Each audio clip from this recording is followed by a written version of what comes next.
Voilà, donc on s'est déconnecté une première fois. C'est bon, donc vous voyez la présentation? Oui, Bien. Donc, on reprend. Donc, on va calculer la moyenne arithmétique du besoin mensuel des étudiants en volume de données. Donc, la première étape, c'est dans un tableau, multiplier tous les effectifs ou bien toutes les modalités par leurs effectifs respectifs. 10 par 15, c'est égal à 150. 20 par 17, 340. 30 par 17, 510, etc. Et vous faites la somme. Donc, la somme de ces modalités pondérées, donc les NIXI, on appelle ceci des modalités pondérées. Donc, ou bien un produit des modalités par leurs effectifs. Si vous faites la somme, le résultat est 2870. Donc maintenant, on procède au calcul de la moyenne arithmétique, x bar. Donc c'est 1 sur l'effectif total, la somme des NI fois XI. Bien sûr, I, il va de 1, une première modalité 10, 2, 3, 4, 5. Donc I, il va de 1 jusqu'à 5, parce qu'au total, j'ai 5 modalités. C'est bon? Donc la somme des NIXI, on l'a déjà calculée. C'est 2870. La voici. Qu'est-ce qu'il reste à faire? Il reste à multiplier la somme par 1 sur l'effectif total, ou bien simplement à diviser cette somme par l'effectif total. Donc on divise la somme 2870 par l'effectif total 90, et vous avez un résultat approximatif de 31,89 gigaoctets. Donc, qu'est-ce que cela signifie? En fait, en moyenne, en moyenne, les étudiants ont besoin de 31,89 gigas de données par mois. C'est bon? oui. Bien, donc, donc j'imagine que c'est juste un calcul simple à faire. Avez-vous des questions jusqu'à ce niveau, à ce propos, à ce point? Non, monsieur, Non, tout est clair. Bien. Deuxième exemple, dans le cas d'une variable continue. Prenons maintenant l'exemple d'une variable continue, le besoin mensuel des étudiants en durée d'appel. Donc, nous avons cette variable se présente sous forme de classe. La première classe, c'est la classe 0,4. La deuxième classe, la classe 4,8, etc. Donc, la première chose à faire, c'est de calculer le centre. Puisqu'on ne peut pas travailler sur toute la classe, alors on travaille sur le centre de la classe CI. Le centre, je vous rappelle, c'est la borne inférieure plus la borne en supérieure supérieur divisée sur par 2. D'accord? 0 plus 4, c'est 4 divisé par 2, 2. Pour la deuxième classe, 4 plus 8, c'est 12. 12 divisé par 2, c'est 6. Pour la troisième classe, 8 plus 12, 20. Et 20 par 2, c'est 10, etc. Donc, bien sûr, je n'ai pas besoin de calculer la somme des centres parce que ça n'a aucune importance. Je ne calcule pas la somme des centres. Donc, on a les effectifs. Donc, l'effectif de la première classe est 20. L'effectif de la deuxième classe, c'est 24, etc. Donc, qu'est-ce qu'il reste à faire? Vous avez la formule à droite. Dans le cas continu, la moyenne, c'est 1 divisé par l'effectif total, somme des NICI. Donc, il faut d'abord calculer dans une colonne les NICI. Il faut multiplier les centres par les effectifs. Donc, NICI, 2 fois 20, c'est 40. 6 fois 24, 144. 10 fois 34, 340, etc. Donc, on vient de calculer les centres multipliés par leurs effectifs. Donc, qu'est-ce qu'il reste à faire? Donc, j'ai juste calculé les NICI. Maintenant, il faut calculer la somme. Il faut additionner toutes ces valeurs, tous ces produits. Donc, la somme, on la retrouve en bas du tableau, c'est 712. Et cette somme, 712, il faut la multiplier par 1 sur l'effectif total, ce qui revient à diviser 712 par l'effectif total 90. Donc on divise 712 par l'effectif total 90. Le résultat est approximativement égal à 7,91 heures. Donc ça veut dire qu'en moyenne, en moyenne, les étudiants ont besoin de 7,91 heures d'appel par mois. C'est bon? Oui. Donc, juste, donc maintenant, avant de passer aux propriétés de la moyenne, nous sommes en train de mesurer le centre d'une distribution statistique. Et pour le mesurer, nous avons trois outils à notre disposition. Nous avons le mode, nous avons la médiane et nous avons la moyenne arithmétique. En fait, nous avons trois outils pour mesurer pratiquement la même chose. عندنا مركز واحد ولكن عندنا ثلاثة ديال الأدوات. Mais si on fait le tour des résultats, ces trois mesures sont différentes. Donc, vous avez ici une moyenne. Donc, si je remonte, ça va prendre un peu de temps. Mais regardez. Si je prends le besoin mensuel des étudiants en volume de données, le centre, lorsqu'on le mesure par la médiane, il est de 30. Vous avez remarqué ou non? Oui, monsieur. Lorsqu'on mesure le centre par le mode, on avait trouvé 50. C'était le bâton à droite le plus élevé, 50. Et lorsque on calcule le centre grâce à la moyenne, on vient de trouver 516. là, 17. 31,89. Besoin mensuel en volume de données. On vient de trouver donc, regardez donc, la médiane est égale à 30, la moyenne est égale à 31,89 et le mode est égal à 50. Donc pour mesurer le centre, donc nous avons trois outils, mais ces outils ne donnent pas toujours le même résultat. En fait, nous verrons par la suite, lorsqu'on parlera de distribution symétrique, nous verrons que lorsqu'une distribution est symétrique, ces trois mesures de centre doivent être confondues. Vous aurez mode égale moyenne égale médiane. Mais lorsque la distribution est asymétrique, ces trois mesures de centre sont différentes les unes des autres. Mais laissons cette remarque jusqu'à l'étude des mesures de forme. Ça fait? Donc là, juste pour ne pas être surpris, donc si vous trouvez des valeurs différentes, c'est tout à fait normal. Ça fait? Donc il faut juste dire le centre mesuré par le mode est égal à. Le centre mesuré par la médiane est égal à. Et le centre mesuré par la moyenne arithmétique est égal à. Ces valeurs sont différentes et c'est tout à fait normal. C'est bon? Monsieur. Bien, donc regardons, donc nous avions étudié les propriétés de l'opérateur sigma et on va reprendre ces propriétés pour étudier quelques propriétés de la moyenne arithmétique.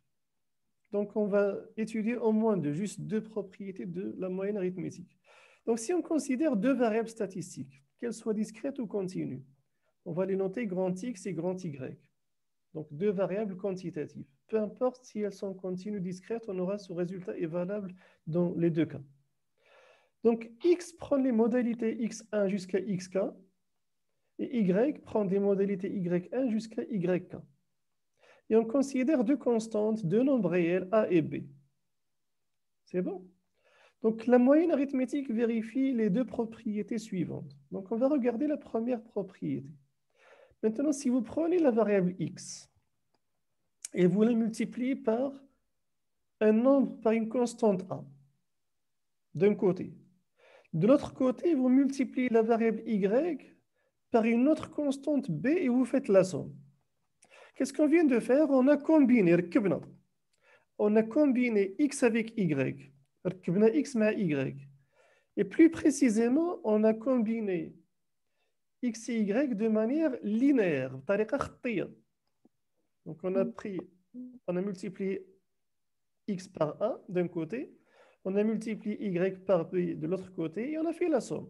Donc on appelle ceci une combinaison linéaire de X et de Y.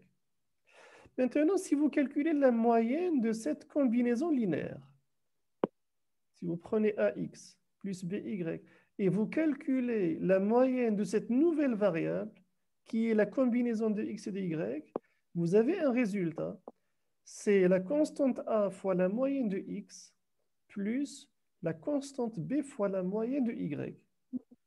Ou bien dit d'une autre manière, lorsque vous combinez x et y de manière linéaire et vous calculez la moyenne. C'est la même chose que combiner les moyennes de manière linéaire. La partie droite, en fait, c'est une combinaison. On a combiné les moyennes. Donc, on a pris la moyenne x et on l'a multiplié par a d'un côté. De l'autre côté, on a pris la moyenne de y et on l'a multiplié par b et on a additionné.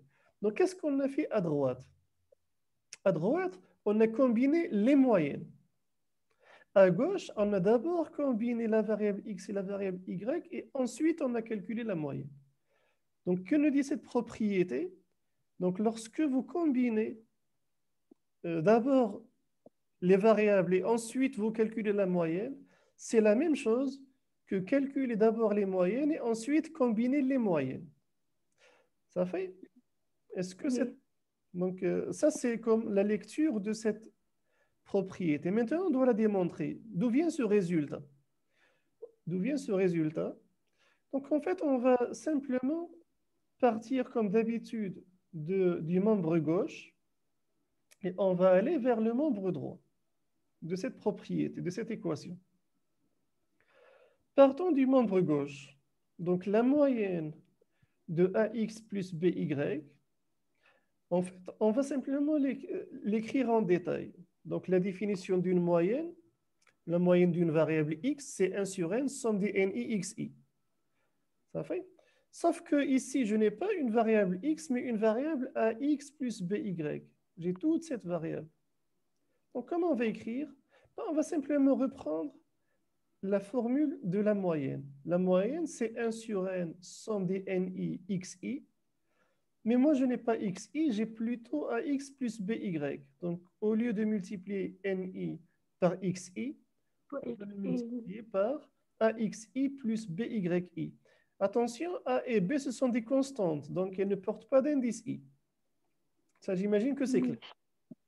Mais qu'est-ce qu'il reste à faire? Ben, le résultat, le reste, c'est simple. C'est juste un calcul mathématique. On va commencer par développer ni par rapport à l'intérieur des parenthèses. Donc, on aura ici a ni xi. Et ici, on aura b ni yi. Et on sépare les sigmas. Rappelez-vous, en fait, somme des xi plus yi, c'est la somme de xi plus la somme des yi. Donc, on peut séparer sigma ici. Et bien sûr, le 1 sur n, il est en facteur, on le sépare également. Donc, on aura 1 sur n, la somme des a in i xi, plus 1 sur n, la somme des bi ni yi. Regardez bien, donc le a, c'est une constante, on a le droit de la mettre à l'extérieur. B, c'est une constante, on a le droit de la mettre à l'extérieur. Donc, regardez, le A est bien maintenant à l'extérieur et le B à l'extérieur. Et j'ai isolé entre parenthèses le reste. Lorsqu'on met le A à l'extérieur, il va rester 1 sur n, somme des ni xi. Et lorsqu'on met le B à l'extérieur, il va rester juste 1 sur n, somme des ni yi. Et qu'est-ce que vous reconnaissez ici? Donc, 1 sur n, la somme des ni xi, ça c'est juste x bar, ça c'est juste la moyenne de x. Multiplié par a. N'oubliez pas le plus. Et là, vous avez la moyenne de y. 1 sur n, somme sur i de ni yi. Ça c'est simplement la moyenne de y qu'on note y bar, avec le b à l'extérieur. Donc, conclusion, vous avez ici, donc ça ne va pas vous servir maintenant, mais ça va vous servir au deuxième semestre, en probabilité. Ça veut dire, lorsque vous prenez x et y, vous les combinez de manière linéaire et vous calculez par la suite la moyenne. C'est la même chose que combiner les deux moyennes.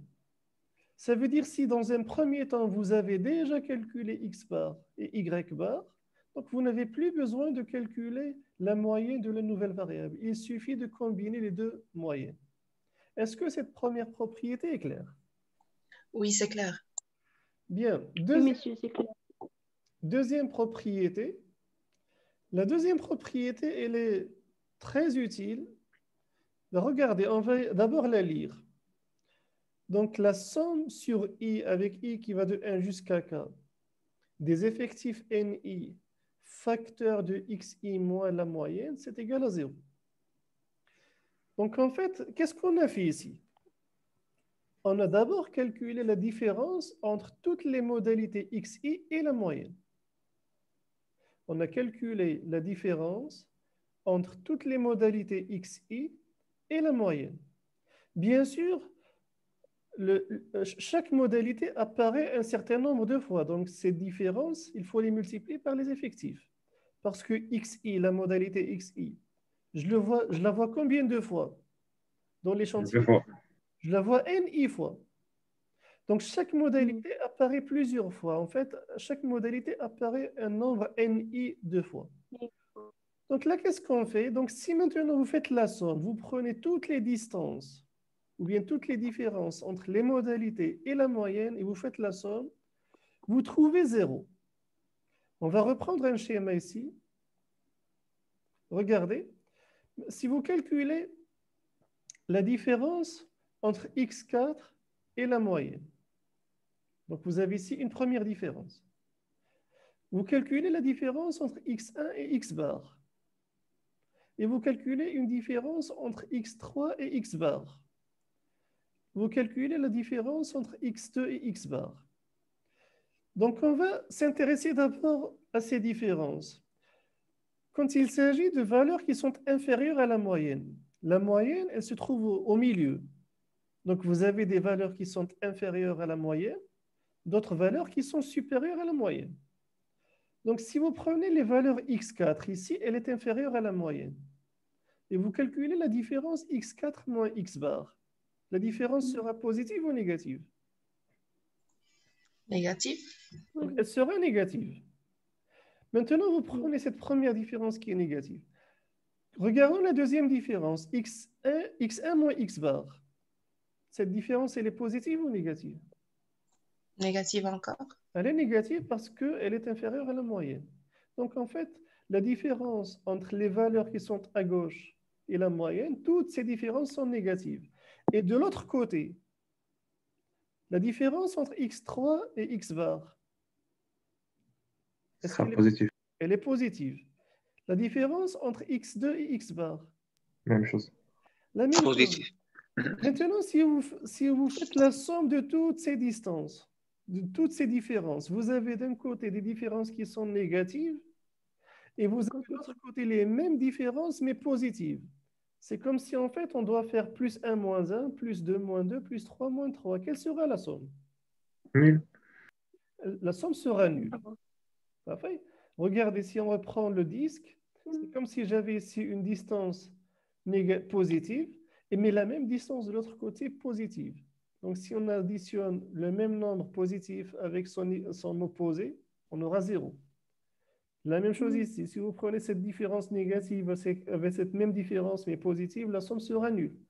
Et donc, ça, c'est le sens de cette propriété. Que nous dit cette propriété? Si vous additionnez toutes les différences par rapport à la moyenne, le résultat est nul. C'est bon? On va quand même le démontrer et on va le démontrer. Donc, pour démontrer cette deuxième propriété, on va partir du côté du membre gauche, développer simplement et trouver un résultat nul. Donc, on va commencer par développer le ni à l'intérieur. Donc, ici, j'ai ni facteur de xi moins x bar. On va commencer par développer ni par rapport à xi et ni par rapport à x bar. Donc, qu'est-ce qu'on retrouve? On aura sigma de 1 jusqu'à k de ni xi. On garde le moins. Et ensuite, ni fois x bar. Ni fois x bar. On a le droit de séparer la somme sigma. Donc, ça, c'est simplement la somme de ni xi d'un côté, moins la somme des ni x bar de l'autre côté. En fait, cette propriété, on la connaît déjà, on l'a démontré. La somme des xi plus yi, c'est simplement la somme des xi plus la somme des yi. La seule différence, c'est que maintenant, j'ai un moins, mais je peux le remplacer par plus. C'est la même chose. Ben, regardez, cette première partie, à quoi elle vous rappelle? Elle vous rappelle de quoi? Donc, la somme des NI, XI. Est-ce qu'elle vous rappelle quelque chose, cette formule? Somme des NI, XI. Dans le cas discret de la moyenne. Ça La ressemble à la moyenne moyenne. arithmétique. Ça Oui. ressemble à la moyenne, mais ce n'est pas tout à fait la moyenne parce oui, qu'il Mais il manque 1 sur 1.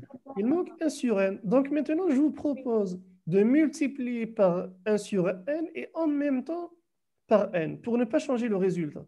Ici, je n'ai pas de 1 sur n. Ouais. Ce qu'on va faire, c'est on va multiplier et diviser par n en même temps. Ça fait. Est-ce qu'on a changé ici quelque chose en Non, écriture? monsieur. On n'a rien Non. changé. On n'a rien changé. Ça, c'est pour la première partie. Regardez maintenant la deuxième partie. X bar, est-ce qu'il porte un indice I? La Oui, moyenne. monsieur. Non? X bar? Non. Et X bar. Donc, c'est une constante. Oui, on peut le sortir. On peut le mettre à l'extérieur de sigma. Donc, si on le met à l'extérieur de sigma, il va rester somme des NI. Et le X bar, on l'a mis en dehors. Mais regardez. Donc, ici, donc, on peut garder le N. Et entre parenthèses, qu'est-ce qu'on a ici? 1 sur n, somme des NI, XI. Ça, c'est la définition. Oui. Donc, on peut Moyenne. remplacer toute cette écriture par X bar. Voici X bar. N'oubliez pas le N. Et ici, qu'est-ce qu'on a? Moins X bar multiplié par la somme des effectifs. Quelle est la somme des effectifs? Lorsqu'on calcule l'effectif 1 plus l'effectif 2, c'est l'effectif total. Donc, la somme des NI, on peut la remplacer par N. Et qu'est-ce que vous avez ici? Nx bar moins Nx bar. Donc, c'est la même chose. Le résultat est 0. Parfait. Donc là, vous avez ici la démonstration de cette deuxième propriété. Et elle va nous servir par la suite juste dans les mesures de dispersion. On en aura besoin. Donc là, j'ai pris quelques exemples donc, concernant la première propriété. Mais regardez, maintenant, si je prends A égale à 1 et B égale à 1, dans cet exemple, donc la somme, la moyenne de x plus y, c'est comme si j'avais A égale à 1 et B égale à 1. Donc, quel est le résultat? Donc, ce sera A fois x bar plus B fois y bar. Donc, bien, A égale à B égale à 1. Donc, vous avez des exemples ici, vous pouvez les reprendre et les vérifier par vous-même. C'est bon? Est-ce que c'est clair pour cette notion de moyenne et pour ces deux propriétés? Oui, oui, monsieur. Oui, monsieur. Bien, donc maintenant, on va le problème de la moyenne. Le problème, c'est que la moyenne, elle a un grand handicap. عندها واحد المعيق، شي حاجة ما مزياناش. Prenons d'abord, avant de vous donner cette remarque, prenons un exemple. Imaginons que, en fait, on a deux groupes d'étudiants. À gauche, on a un groupe A et à droite, on a un groupe B. Et on va nous intéresser aux notes sur 20 de ces deux groupes d'étudiants. Supposons, en fait, vous avez passé un concours ou bien un tournoi. Donc, le premier groupe A, ils ont tous eu 15 sur 20. Donc, ils sont 5. Ils ont tous eu 15 sur 20. Regardez maintenant le groupe B. Le groupe B, ils sont également 5. Ça fait. Mais ils ont tous eu 15, à l'exception du premier, il a eu 1. Maintenant, on va s'intéresser à chacun de ces deux groupes et on va comparer leur centre. Bien sûr, en fait, ici, je n'ai pas calculé le mode. Quel est le mode de ces deux distributions statistiques? Donc, le mode, c'est la modalité la plus fréquemment rencontrée. Donc, partout, c'est 15. 15. Ça fait, donc, on n'a pas besoin de le calculer. Maintenant, calculons la moyenne. Si vous calculez la moyenne du premier groupe A, ça fait, supposons que le groupe A, ce sont des étudiants de Tanger. Et le groupe B, ce sont des étudiants de Tétouan. Ils ont passé un concours, on doit prendre le groupe A ou bien le groupe B. Donc, le groupe A, ils ont eu 15, 15, 15 et 15. Si on calcule la moyenne, donc la moyenne, c'est simplement 15. 15, oui. Donc, pourquoi est-ce que j'ai l'effectif 15, je l'observe 5 fois. 5 fois 15, c'est 75. Et 75 divisé par 5, c'est 15. Regardons maintenant la moyenne du groupe B. J'ai 15 plus 15 plus 15 plus 15, ça fait 60, plus 1, 61. Et 61 divisé par 5, c'est 12,5. Qu'est-ce que vous remarquez? Déjà, par rapport au profil des deux groupes, est-ce que ces deux groupes, le groupe A et le groupe B, est-ce qu'ils ont un profil très différent? Oui. Pas très différent, monsieur. Juste. En fait, voilà, donc il y a une exception. Ouais. Il y a Différent. une exception. Donc là, ils ont pratiquement le même niveau. Les 10 étudiants, les 5 étudiants du groupe A et les 5 étudiants du groupe B, ils ont pratiquement le même niveau 15, à l'exception de cet étudiant. Un seul étudiant. Oui. Et peut-être que ce jour, le jour de ce concours, peut-être que cet étudiant était malade. Donc, il n'a pas pu se concentrer, il a eu 1. C'est une possibilité. Peut-être c'est une faute de correction ou bien de saisie. Au lieu de saisir 15, on a saisi 1. Mais en fait, a priori, le groupe A et le groupe B ont le même niveau. Donc, lorsqu'on doit calculer le centre, normalement, on doit trouver le même centre parce qu'ils ont pratiquement le même niveau. Mais lorsque vous calculez ce centre, lorsque vous le mesurez à l'aide d'une moyenne, qu'est-ce que vous remarquez? Pour le premier groupe, vous avez une moyenne de 15, mais pour le deuxième groupe, vous avez une moyenne de 12,2. Donc la moyenne, elle a baissé, elle a chuté. Elle a baissé, elle a chuté vers le bas. Elle a été tirée, pourquoi elle a été tirée vers le bas? C'est à cause de ce 1. Ça fait? Maintenant, imaginons l'inverse. Si au lieu d'avoir 1, il a eu 20. L'étudiant, attends. Si au lieu d'avoir 1, cet étudiant a eu 20. La moyenne va augmenter. Donc, la moyenne du groupe B, elle sera supérieure à 15. Donc, elle va augmenter. Et pourquoi elle va augmenter? C'est grâce à la valeur 20.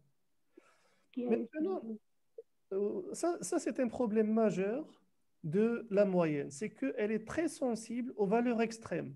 Regardez le nombre 1 par rapport au groupe 15.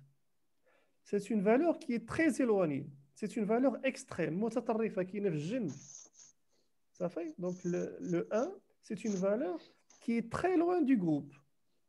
Et donc, le problème de la moyenne, c'est qu'elle est très sensible aux valeurs extrêmes. Donc, lorsque vous avez des valeurs extrêmes très bas, donc elles vont tirer la moyenne vers le bas. Si vous avez des valeurs extrêmes très fortes, ils vont tirer la moyenne vers le haut. Ça fait?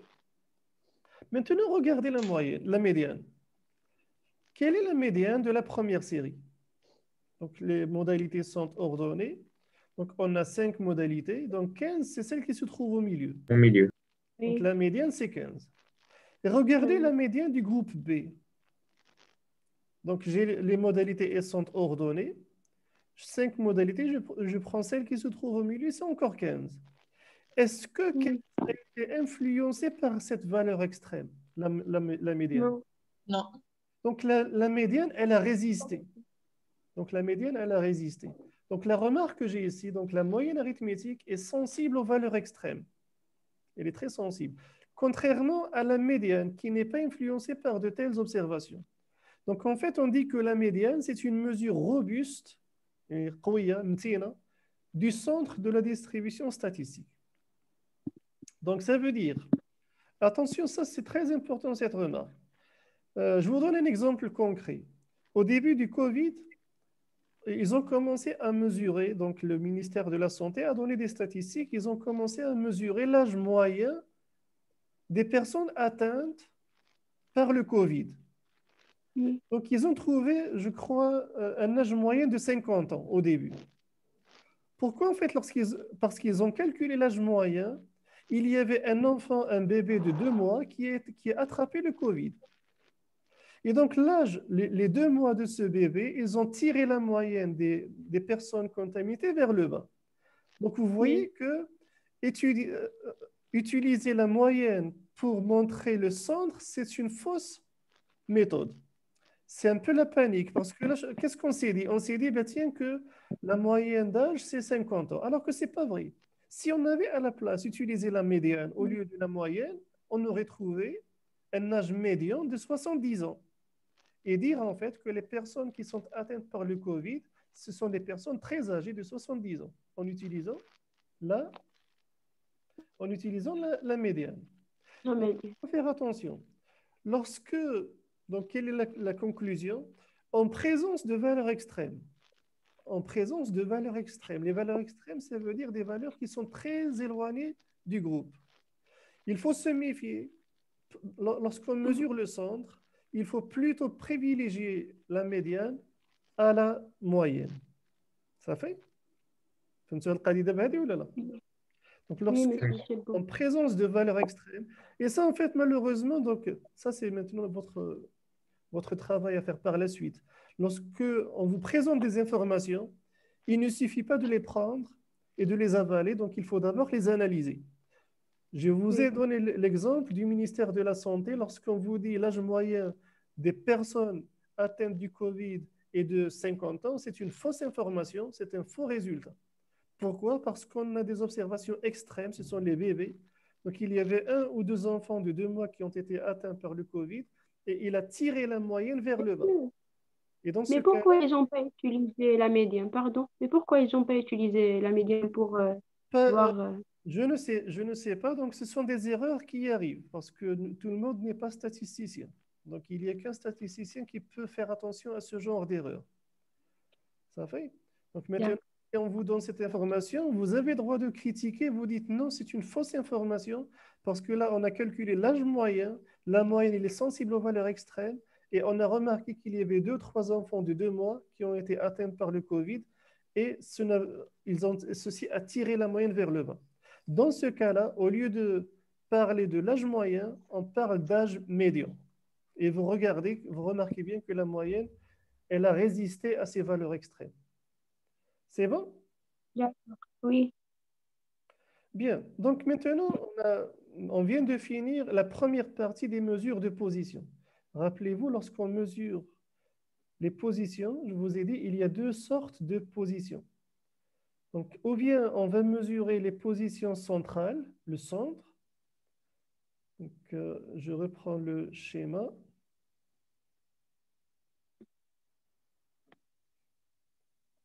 Voilà. Donc, on a dit, lorsqu'il s'agit de mesures de position, on va s'intéresser dans un premier temps, c'est ce qu'on vient de faire, au centre d'une distribution statistique, quelles sont les valeurs qui se trouvent au centre. Et pour mesurer le centre, on a le mode, la médiane et la moyenne. Donc, chacun a ses avantages et ses inconvénients. Je vous ai dit que l'inconvénient majeur du mode, surtout dans le cas continu, c'est qu'il est sensible au découpage en classe. Lorsqu'on change le découpage en classe, le mode change. Donc, il est sensible à la manière dont les classes ont été construites. La médiane, elle est sensible aux valeurs extrêmes. Et donc, la meilleure mesure, c'est la médiane. Elle est robuste aux valeurs extrêmes. Elle est robuste même au découpage en classe. C'est bon? Donc, ça, c'est la première partie des mesures de position. Donc, les positions centrales. Maintenant, on va commencer les positions relatives. Ça veut dire qu'est-ce qui se passe en dehors du centre. Donc, on n'est plus nécessairement au centre, mais on va chercher, par exemple, ce que j'ai noté ici, Q alpha. Q alpha, ou bien les quantiles, c'est une généralisation de la médiane. Lorsque je vous ai présenté la médiane, je vous ai dit c'est la valeur. Regardez. Donc, lorsque je vous ai présenté la médiane, on a dit c'est la valeur qui partage la série statistique en 2 parties contenant chacune la moitié. Ça veut dire à droite de la médiane, vous avez 50% d'observation environ et à gauche, vous avez 50%. Mais maintenant, on va s'intéresser au quantile. Au quantile, ça veut dire je vais prendre par exemple une valeur, un quantile, tel que à gauche, j'ai 25% d'observation et à droite, le reste, 75%. Ça fait? Donc maintenant, on va généraliser cette notion de médiane. Au lieu de prendre les mêmes proportions, 50% à droite et à gauche, maintenant, on va changer ces proportions. On va prendre par exemple ici 10 et 90. On va prendre 20, 80, 25, 75. Donc, on va généraliser cette notion de médiane. Donc, c'est ce qu'on appelle donc, des mesures relatives ou bien des quantiles ou encore des fractiles. Donc, on arrive à la définition. C'est-à-dire, c'est juste une partie de la médiane. Là, non, ce n'est pas une partie de la médiane, c'est une généralisation de la médiane. Ah Lorsqu'on oui. parlait de médiane, la médiane, c'est l'une des mesures de centre. Donc, au Oui, centre, bien sûr. j'ai 50% à droite, 50% à gauche. Maintenant, on n'est plus dans les mesures on est toujours dans les mesures de position. Regardez ici, on est toujours dans les mesures de position, mais on n'est plus dans les mesures de tendance centrale, de centre. Maintenant, on va commencer les mesures de position relatives, ou Oui, bien bien ce sûr. qu'on appelle les quantiles. Donc, plus précisément, nous allons voir les quartiles, les déciles, les centiles, ou bien les quantiles d'ordre alpha de manière générale. Donc, si vous avez bien compris la notion de médiane, vous n'aurez aucun problème à comprendre la notion de quantile, parce que c'est juste une généralisation. Donc, les quantiles, définition, ou bien on les appelle aussi les fractiles, sont des valeurs qui partagent la série statistique coordonnée en un certain nombre de parties. Regardez pour la médiane. La médiane, elle partage la série statistique coordonnée en deux parties. Les quantiles partagent la série statistique coordonnée en un certain nombre de parties, en plusieurs parties, contenant chacune une même proportion d'observation. Donc, on va voir ça en détail. Il constitue de ce fait une généralisation de la médiane qui, elle, partage la série statistique en deux parties, contenant chacune la moitié des observations. C'est bon? Donc, en fait, les plus connus, les quantiles, c'est une famille. Les plus connus, ce sont les quartiles. Quartiles comme un quart, les déciles comme décimètres, donc bien, les centiles comme centimètres, 1 sur 100. Donc, les quartiles divisent la série statistique en 4 parties. Les déciles divisent la série statistique en 10 parties. Et les centiles partagent la série statistique en 100 parties de même effectif chacune. Ça fait? Donc, on va laisser cette définition, on va aller dans les détails. Et ça, on reprendra la définition par la suite. Donc, commençons d'abord par les quartiles. Quartile, comme ça vient de un quart, arba'. Donc, les quartiles sont des valeurs qui partagent la série statistique ordonnée en 4 parties, contenant chacune 25% des observations. Donc là, sur un schéma, regardez ici. Donc, si je prends mes données et je les classe sur un axe orienté XI, donc là, j'ai classé les modalités, j'ai une série statistique coordonnée. Donc, lorsque je vous ai présenté la médiane, c'est la modalité qui partage la série statistique ordonnée en deux parties contenant chacune 50% des observations. Et la médiane, je n'ai qu'une seule valeur.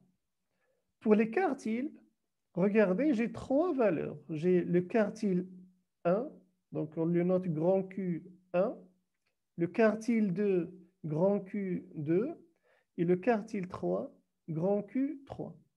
Ces 3 valeurs, elles partagent la série statistique coordonnée en 4 ensembles, en 4 parties. Et chaque partie contient 25% des observations chacune. Donc, si la médiane, c'est une seule frontière entre deux ensembles, les quartiles Q1, Q2 et Q3, ce sont des frontières, 3 frontières, entre 4 ensembles. Et chaque ensemble contient 25% des observations. Est-ce que c'est clair pour cette définition des quartiles? Oui, monsieur. Donc Oui, là, monsieur. la médiane, j'ai qu'une seule valeur, j'ai besoin d'une seule frontière entre deux ensembles. Maintenant, ces deux ensembles contiennent 50% des observations. Les quartiles. Les quartiles, ce sont maintenant 3 frontières, classées des hudud, en fait, qui décomposent la série en